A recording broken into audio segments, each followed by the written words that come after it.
I started vlogging in 2003, before YouTube even existed.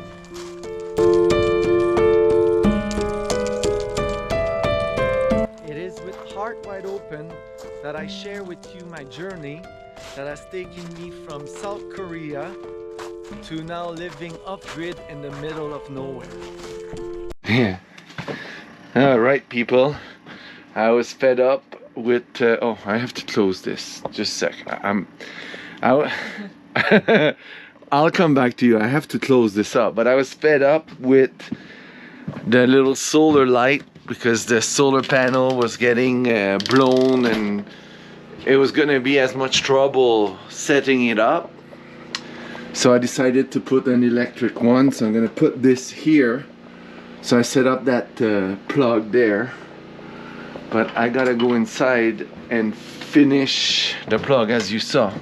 And I wanted to film the result to make sure there's no problem. No, anyway. All right, now I'm gonna plug this in.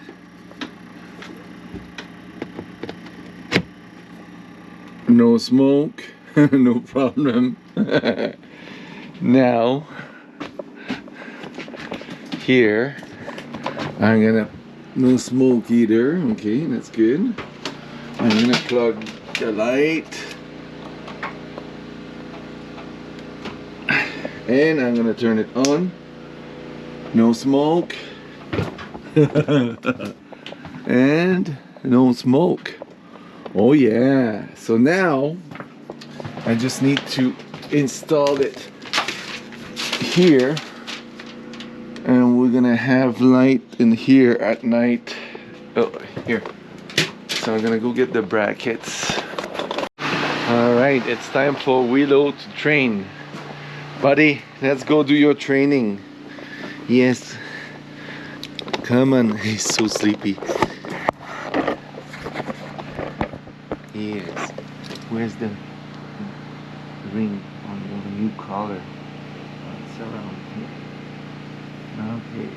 Okay. He doesn't look too interested. He's not even opening his eyes. Willow. Okay. Let's go. Let's go. Come on. Come on. Come. So the trainer said just to put tension like that. Come on, let's go. We're gonna go for a walk. You're gonna be happy. Come on. Do you want a treat? Do you want a treat? Oh yeah, I have to go get the treats. Okay, let me go get the treats. I got the treats, Willow. Do you want one?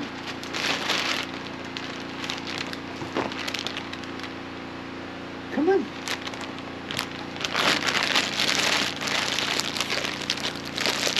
Let's go. Let's go, let's go, let's go. Come on. Come on. It's time to wake up. So pressure. Come on. Hey, for fuck's sakes. She said that this is like the stubbornness. So if I'm more stubborn than he is, it's gonna work. Come on, Willow. Let's go. Yeah, let's go. Let's go. Come on. When he moves, I can release. Oh, no, no, no. Let's go. Let's go. Yeah. So I won't keep you here for 45 minutes. I'll film again when we're at the next step. Come on, come on. I'm gonna take him outside the property to do his... Stay on, no, stay on that side. You like that side? I don't care. Okay. Miley, no. Miley's gonna distract him, but we're just gonna go on the other side of the gate and do the training there. And we stop once in a while.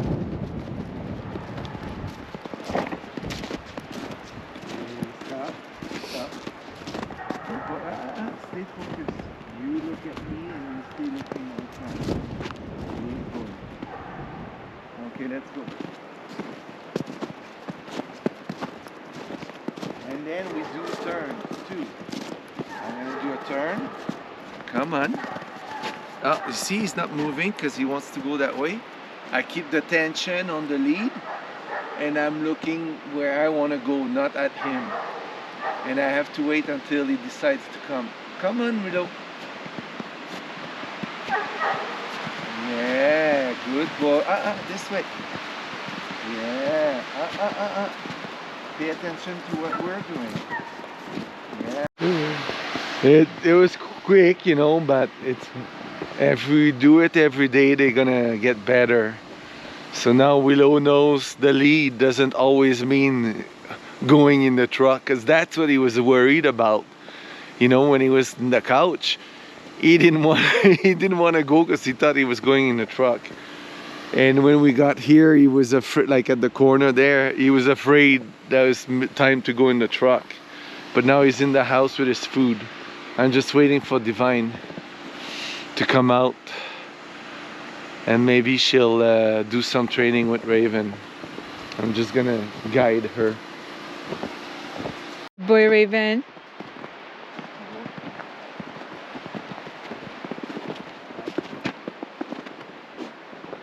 You do it better.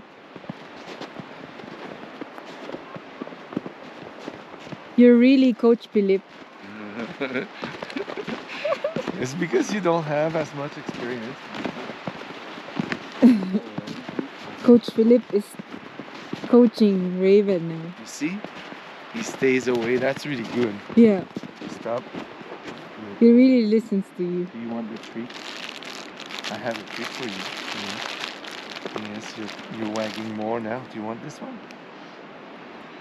It's for you. You sure you don't want it? No, not yet. You sure? I can give it back to you. Okay then, let's go. My love. Yeah? You gotta make sure that Miley doesn't open the door. Maybe I'm gonna lock it. Of what? Because Willow's there, the gate is open. So I'm gonna lock the door of the house.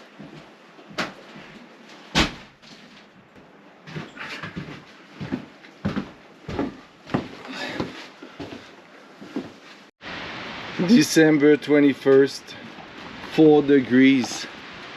Insane. It's so warm. Everything's melting. And today is the 10th. It's been 10 years my dad passed away. In fact, it's not easier to talk about it. Yeah, he would have loved to be here, and I would love him to be here with us, but maybe in a way he is. In a way, you know, we don't know what really happens once this journey with the beating heart is over. We have some ideas, but we all find out one day. It's a mystery that gets resolved one day, inevitably. Yeah. And you know, like sometimes when I edit, like this week I had some videos where I was talking with him on Skype, and I find myself not looking, but there's a lot of stuff in my behavior or my mannerism that reminds me of him, and it's not voluntary, you know, it's just happens like that. So weird. I'm really my father, my son's, I'm my father's son. For sure. Maybe I share with you something well, the last 2 weeks of my dad's life, because it was pretty intense. I lived in BC back then, 10 years ago, 2014 it was. And I got a call. Well, I was trying to call it. I was talking to him almost every day still then. But in November of that year, he stopped answering. And eventually I found out. Well, maybe I tell you now. I found out. My sister knew. That really pissed me off. She had not told me. But he had been admitted at the hospital with pneumonia. He was severely sick from pneumonia, and his good friend brought him in, and it took a while before I got to talk to him. I think he went to the hospital November 18, and December 21st he was gone. And like, that's how fast it went. So they when they treated the pneumonia, they realized he had like lung cancer that was pretty advanced as well. I remember at that time I was a dog runner. I had begun coaching, but I was a dog runner. So I spoke with the doctor one time when I was out with the dogs. I think I had like several dogs with me in the park. Fuck. It hurt. Fuck, it did. When he said, you know, that it was too late. And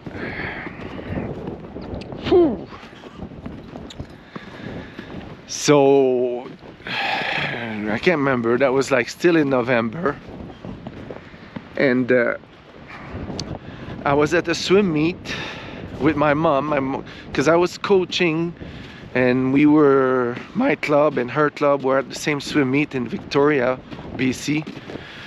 And we had sent my sister, she had gone ahead with her children, our 3 young children and her husband, to see the situation so that my mom and I could go there when it was time, you know. So we had time to see him before the inevitable. So we ended up being there like 2 weeks, so probably around December 10. I left the swim meet early and we flew right away, my mom and I, to Quebec City. I went to see him, and I spent 2 weeks, you know, like I stayed at his place. There was an apartment. He lived in a basement apartment where there were other rooms there too, so like other units. So I stayed in the other unit that was empty, and I was driving his car. My sister was at the hotel, and my mom was with her family. And every day, so I did the afternoon shift. I spent my afternoons and evening with my dad. My sister, she couldn't stay too long because she had to take care of her children, but she did the mornings. And in the mornings, what I would do is I would go to the gym where I went every day.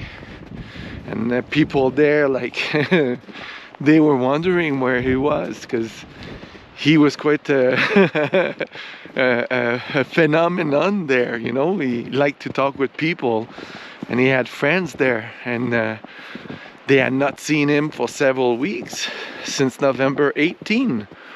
So when I got there, they saw, so, you know, they let me come every day to exercise for free, you know.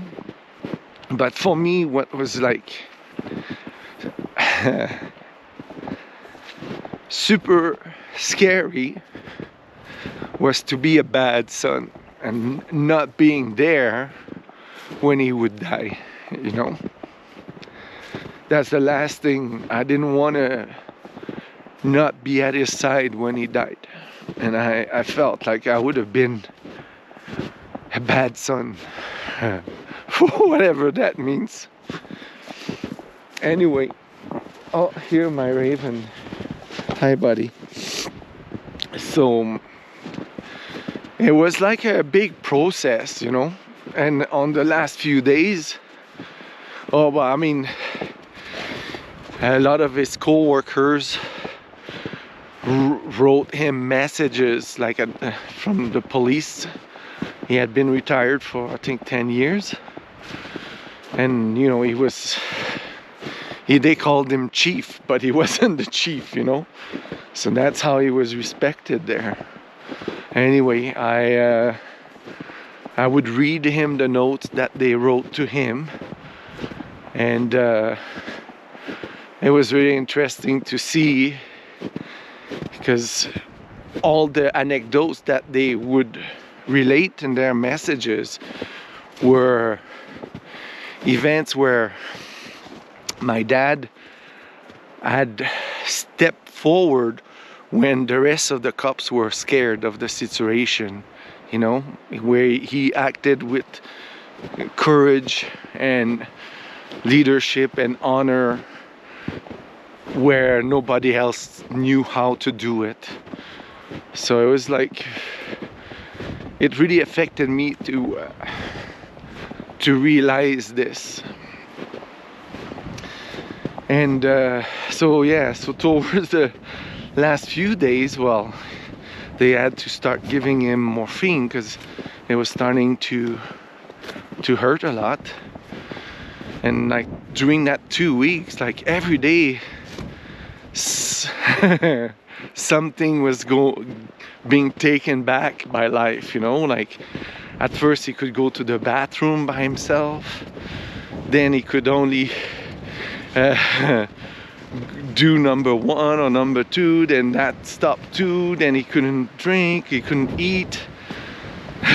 You know, like the last thing that he ate that was like real food was an apple pie from a bakery that was very famous even when he was a little boy. I went to get it for him, and he only had like 2 bites, but because he had not allowed himself to have any of it for several years to help with his weight, you know. But now he had that concern was gone. So yeah, that's another thing, he was losing weight. That's, you know, so after that apple pie bite, all he could have was like, what's the name of it? It's like a milk protein that we give, like bodybuilders use it, or babies. Can't remember what it's called anyway. And so that's what he ate until they fed him with intravenously.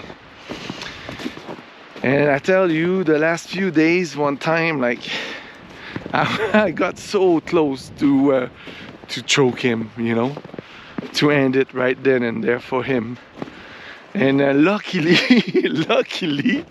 is like a squire.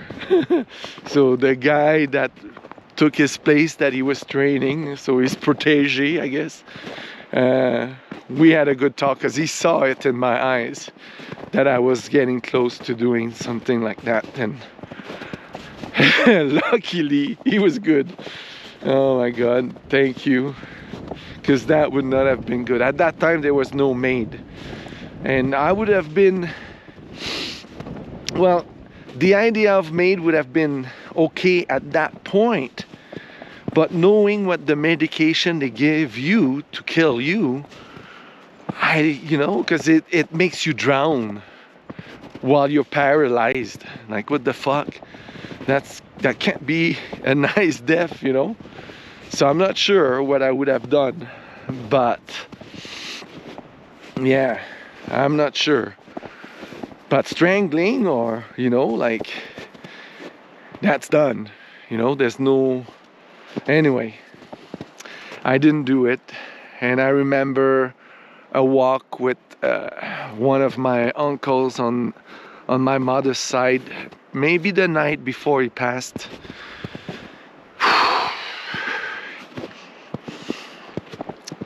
Thank you, Luke. That really felt good, you know?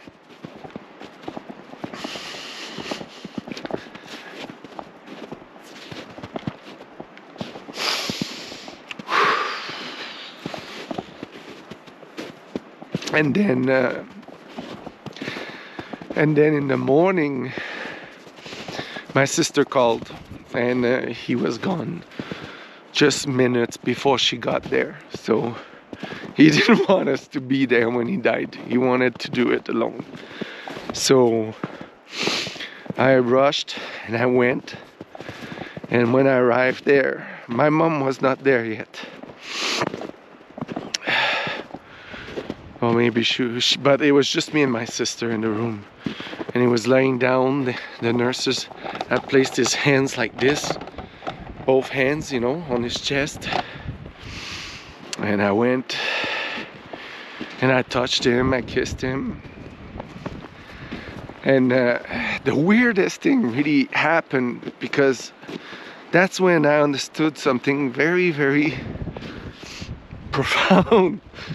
Is when we die, we don't die and then it's done. I could still feel a lot of life in his body. He was gone, but the cell in his bodies, like probably most of them were still alive. There was a lot of energy left in his body.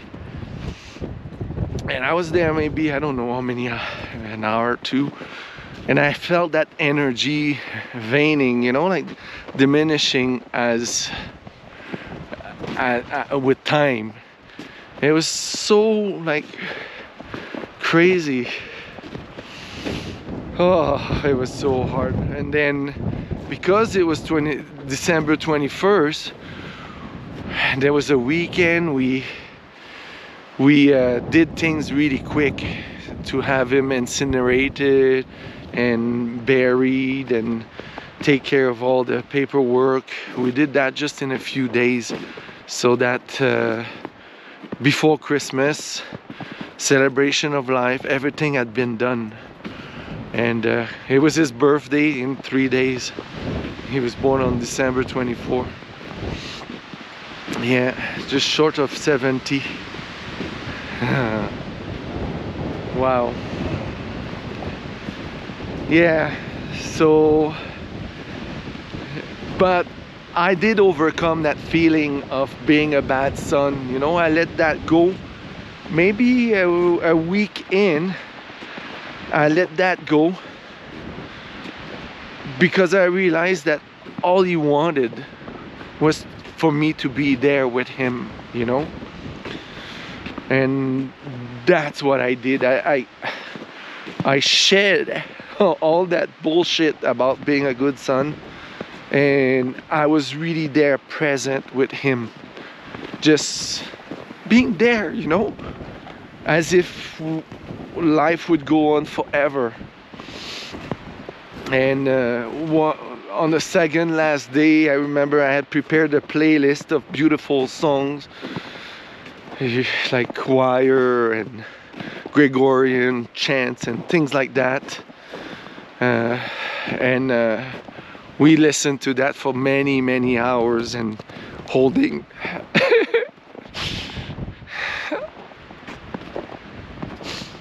holding hands, because at that point he barely could talk, you know. That was gone too, the speech. So that's another thing that I understood, is like, all of this is a gift. And that gift, it doesn't belong to us. It's like borrowed. It's no matter what we do with it, wherever that gift come from, it's taken back. It's taken back. So it really gave a meaning to living, to be there with my dad during that short 2 weeks. That was fast. Holy fuck, it was fast. Yeah. Anyway, and grieving, like, you know, this is still part of grieving, but it's been 10 years. So at first, I didn't know what grieving was, but I realized quickly. So if you haven't experienced grieving, maybe listen, hear that, it will help you. You know, it comes in waves. You are fine 1 minute, and all of a sudden, whew, big flash, and then you just like lose it, you cry. And my approach to grieving was to not fight it. I think that was the best approach I could do, and I think it served me well, because I feel it didn't destabilize me or make me go nuts or go in anger, or whatever would come, I would accept it, and as part of the process of grieving. So we if we don't experience grieving, it's because we die before the people we love. But you know, we tend to love a lot of people in our lives. Most of us anyway, we love a lot of people. A lot of people mean a lot to us, not just a few. So the odds of experiencing grieving are quite high. Yeah. Yes. So yeah, I just wanted to share that with everyone. I hope I didn't bore you, and maybe it can help each other. Oh, one thing I have to add that really fucking made a difference is when I posted my dad's passing away on Facebook. All the people that even people that just had an icon like the care icon or the heart icon, it didn't matter. Just to know that they had acknowledged my loss really meant a lot. It really fucking made a difference. And so whenever somebody share from the people that I'm friends with on Facebook, even if, you know, we have a lot of friends on Facebook that we don't, you know, they're just friends on Facebook now, you know. But doesn't matter if they're on my Facebook and they have a loss. I do something, you know, because I know it made a difference for me. So maybe that's something else to know. All right. I'm gonna cry some more when I speak with my mom and sister. Good morning, folks. Whoa, the battery was not charging. It's been plugged forever. So I start the day. I saw one of my favorite channels, trap lines and inlines. It's like a young guy in Manitoba, I think he is, northern Manitoba. He built like an amazing log home, but we've been following him for like maybe 5 years almost. And what's pretty cool is he just reached 100,000 subscribers today, so I'm very happy for him. Many times he inspired me with his attitude and approach to life. Like when I've had like difficult times when nothing seems to work, he's had a lot of challenges too, but his attitude is like really good, and that has always inspired me. Funny enough, I don't know his name actually, you know, because he's always by himself, so he doesn't tell his name to himself, you know.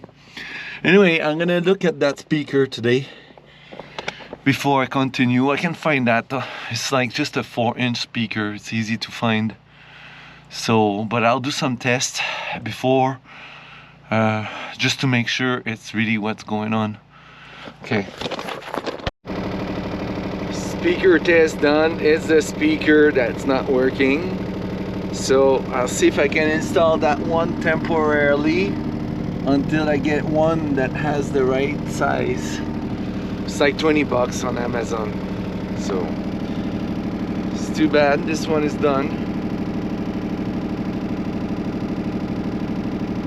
I didn't know they could go bad. Okay, one thing settled.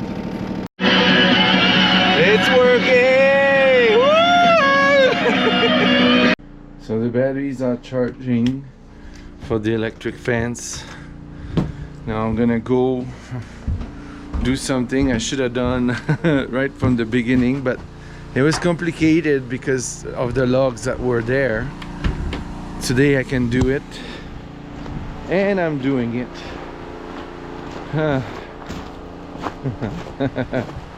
And then once the battery is charged, I'm gonna install it, and we're gonna get the goats out, and I'm gonna see if they get shocked, because I hope to create drama, like trauma, to traumatize them so they stop going there, you know, because they think they don't know that the whole fence everywhere is in trouble.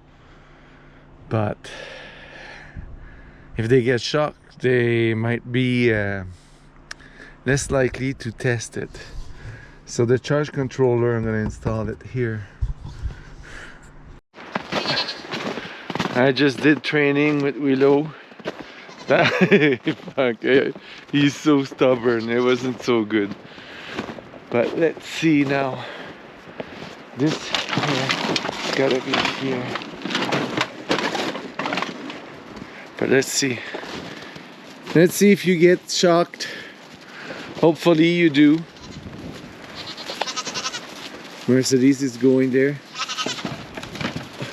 Hey! Oh fuck. Not one bit shocked. Not one fucking bit. These fuckers. Plan totally backfired on me. I'm gonna go get their treats to get them back in. How the fuck? Shit. That's so annoying. It didn't fucking work. But it was making a sound in the toilet. I know, but they didn't get shocked.